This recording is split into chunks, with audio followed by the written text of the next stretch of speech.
यो भन्छ नि घरबुढी भन्ने शब्द होइन, यो घरबुढी भन्ने शब्द चाहिँ मेरो लागि बनेको हो कि भन्ने सोध्छु क्या कहिलेकाहीँ म चाहिँ। किन भन्दाखेरि होइन, अब के भन्नु, पहिलो कुरा त घरबुढीको उयो भन्छ कतिजनालाई त अब थाहा नहोला होइन। फेरि घरबुढी भन्दाखेरि घरबुढी र बनबुढी हुन्छ र भन्ने होला होइन। घरबुढी चाहिँ किन भनेको भन्दाखेरि त्यो इङ्ग्लिस आजभोलि त सबैजनालाई इङ्ग्लिसहरू मात्रै आउँछ नि त होइन। अनि त्यो हाउसवाइफ भन्नु खोजेको है म चाहिँ। अनि किन भन्दाखेरि अब मलाई पढ्नु अल्छी लाग्छ होइन। अनि थोरै धेरै गाउँघरमा बसेर काम गर्नु जानेको छु। यसो सम्झिँदा चाहिँ कहिलेकाहीँ चाहिँ मलाई चाहिँ हाउसवाइफ हुनु मन लाग्छ के। अनि के भन्नु, अब मलाई अलिअलि खाना पकाउनु आइहाल्छ होइन।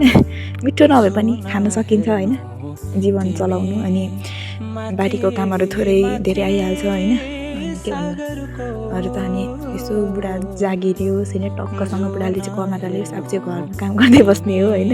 सपना चाहिँ मैले राम्रै देखेको छु होइन। अनि आजभोलि चाहिँ कहाँ अब गाउँघरतिर पनि मान्छेहरू नेपाली भन्दा पनि बढी इङ्ग्लिस बोल्न थाल्यो होइन। जस्तै कि मान्छेहरू उदाहरणको लागि चाहिँ के भन्दाखेरि क्या, यो डिभोर्स भन्छ नि अहिले चाहिँ धेरै चर्चामा आएको होइन। धेरै अब मान्छेहरूको धेरै सम्बन्ध विच्छेद हुन्छ नि त हाम्रो गाउँघरतिर चाहिँ होइन। अब कोपाकोमाहरूले पनि डिभोर्सलाई चाहिँ सम्बन्ध विच्छेद चाहिँ भन्नु हुँदैन क्या, कसैले डिमोस भन्नुहुन्छ, कसैले डिभोक्स भन्नुहुन्छ होइन, त्यस्तै।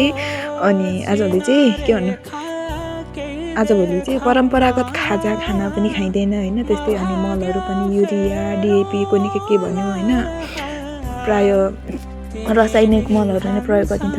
पहिलातिर चाहिँ खाजामा होइन, कति पहिलाको बाजे बोजूहरूले कोमाहरूले छुनाहरूले सुनाउनुहुन्थ्यो होइन। के भनेर भने इस्कुसेको खाजा खान्थ्यौँ, मही र मकै खान्थ्यौँ खाजामा भन्नुहुन्थ्यो होइन।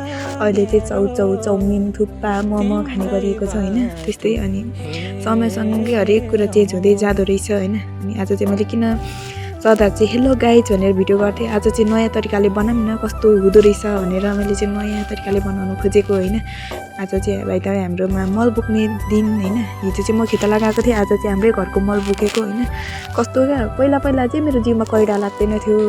यो अस्ति 6-7 महिना जति झापा बसेको थिएँ, त्यतिबेला चाहिँ मैले धान रोप्नु गएको थिएँ क्या, धान रोप्नु खेत लगाएको थिएँ। अनि हामी त तल्लो झापामा पनि गाउँमै बसेको नि त, त्यहाँदेखि कैडा लाग्नु थालेको होइन।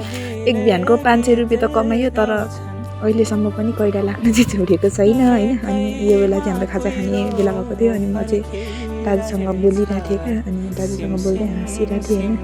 अनि खाजा चाहिँ मम्मीले चाउमिन होला चाउमिन बनाउनु भएको थियो होइन, चाउचाउको। अनि खोर्सानी चाहिँ मलाई चाहिँ साह्रै चाहिन्छ होइन, खोर्सानी बेकार चाहिँ खासै खाना रुच्दैन। र अर्को चाहिँ मलाई चाहिँ अमिलो पनि चाहिन्छ क्या, अचार भयो, अमिलो अचार होइन, खोर्सानी मेरो चाहिँ फेभरेट नै हो होइन। अनि साथमा गुन्द्रुक पनि, अनि यो चाउचाउ पनि हो क्या, करेन चाउचाउ र यो जिङ चाउचाउ चाहिँ मलाई बेस्ट लाग्छ होइन। अनि यहाँ चाहिँ मेरो बिरालो छ। अनि आज चाहिँ हाम्रोमा चाहिँ आन्टी पनि खेत लाउनु भएको थियो होइन।